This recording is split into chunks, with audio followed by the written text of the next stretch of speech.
What's going on? How y'all doing? Hope y'all doing well.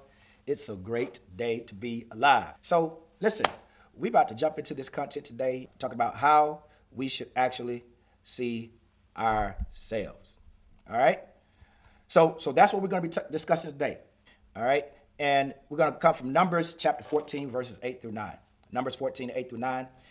In Numbers 14, 8 and 9, it says, if the Lord delight in us, he will bring us into this land and give it us a land flowing with milk and honey. This is talking about the children of Israel who were coming out of Egyptian captivity, and Moses had sent the children of Israel to spy out the land. And you had 12 men who went over. 10 came back with a negative report. They saw themselves negatively. As a matter of fact, they saw themselves as grasshoppers. And they said that the people who were in the land already saw them as grasshoppers too. So in other words, people see us the way we see ourselves. That goes back to yesterday's statement, right? And so now you have these two men, Caleb and Joshua, who are trying to tell them how we should see ourselves. So here they go. It says, if the Lord delights in us, he will bring us into this land and will give it to us, a land flowing with milk and honey. And then it goes on to say, only rebel not ye against the Lord, neither fear ye the people of the land, for they are bread for us. Their defense is departed from them, and the Lord is with us. Fear them not. All right. So we're going to break this down and we're going to just pull principles from this. So here it is. He says, this is, they're trying to say, this is how we should really see ourselves. So now let's look at this. Here is the first point of how we should see ourselves. All right.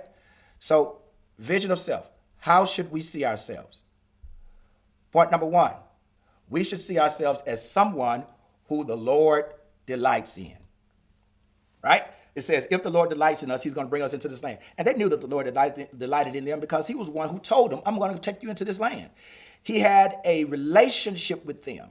He was delighted in them. Watch this. It was not based upon how well they did things. It wasn't based upon what they did right. It was just because he's right and he's good.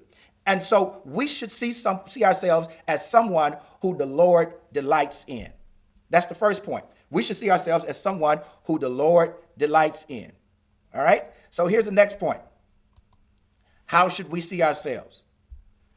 Second way we should see ourselves is someone who is worthy of good things. Worthy of good things.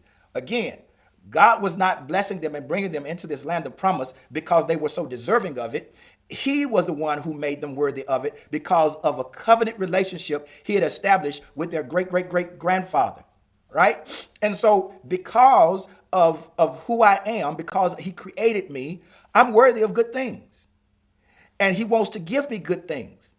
And he wants to cause me to have good things. And many people think because of their failure, because of their mess ups, because of things that they've done, then they are not worthy of good things. Right?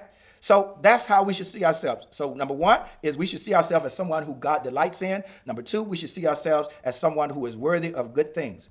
So third way we should see ourselves is someone who is in alignment with the will of God. We are people who are in alignment with the will of God. Now, I told you that the children of Israel, they had messed up several times while they were in the wilderness, right? They messed up several times while they were in the wilderness. But watch this. They were also at the place God wanted them to be able to go over and get the promise. So I don't care how many failures you've had. I don't care how many regrets you have. I don't care how many mess ups you've had. I don't care how many delays you've had. You are right where you need to be. And you have to know that I don't care what has happened in my life. I am where I need to be. I am in alignment with the will of God. Because guess what? When God created you and God created time, he already factored in our failures, our mess ups, our setbacks. He already factored all that in. And so we are not late. We are on time. We are right where we need to be. The fourth way in which we should see ourselves is someone who is not afraid of new opportunities. I should see myself as someone who is not afraid of new opportunities. Listen, I just want to say this one thing. You got this. You may have new opportunities that you are entering into, new opportunities that are being volunteered or offered to you. And I want to let you know, you got this. Don't see yourself as someone who is not deserving of being at the table. If you've been invited to the table, that means you have something that is of value that needs to be at the table. And so you're worthy to be at the table. I need to see myself as someone who is not afraid of new opportunities. And so I want you to tell yourself, I ain't never scared. You're worthy of new opportunities. The fifth and final way that we should see ourselves is we should see ourselves as someone who is greater than our opposition. Check this out. I need you to hear me clearly. Look at me when I tell you this. In the realm of purpose, there is no competition. In the realm of you, there is no competition. Because no one can beat you being you. So no one is greater than you as it relates to you being you and you stepping into these new opportunities. There may be someone who can do the same thing, but they can't do it like I do it. There may be someone who can do the same thing that you do, but they can't do it like you do it. You are greater than your opposition. And when I also think about opposition, I'm not just talking about competition. Again, in the realm of purpose, there is no competition. But when I talk about opposition, the stuff that tries to come against you, the stuff that tries to resist you, the stuff that tries to move you out of the way or speak against you, I want to let you know that there is nothing greater than you. The scripture says, greater is he that is in you than he that is in the world. If you have a relationship with Jesus Christ, there is no opposition that is greater than you. You're greater than all. You are the greatest, right? So you do not have any opposition that is greater than you. All right, so I'm going to go back and review these again real quick. First way I should see myself is, number one, is someone who the Lord delights in. Second way I should see myself is someone who is worthy of good things. Third way I should see myself is someone who is in alignment with the will of God. Fourth way I should see myself is someone who is not afraid of new opportunities. You got this. And then the fifth way I should see myself is someone who is greater than my opposition. All right? So listen, to help you with this, I have put together the affirmations from today's coaching session. I want you to go to my website.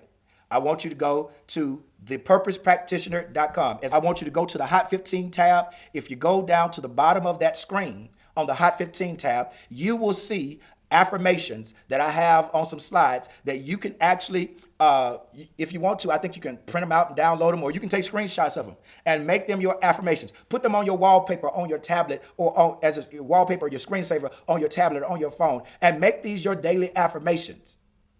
That number one, God does delight in me. Number two, I am worthy of good things. Number three, I am exactly where I'm supposed to be. I am in the will of God. Number five is, I am greater than my opposition. Then I skipped all the way to number four. Watch this. I am not afraid of new opportunities. All right. So that's all I have today. This is Helen Jones, second son, saying life is too short to play games, so keep it real. Two fingers to the north. We're out of here. Pow!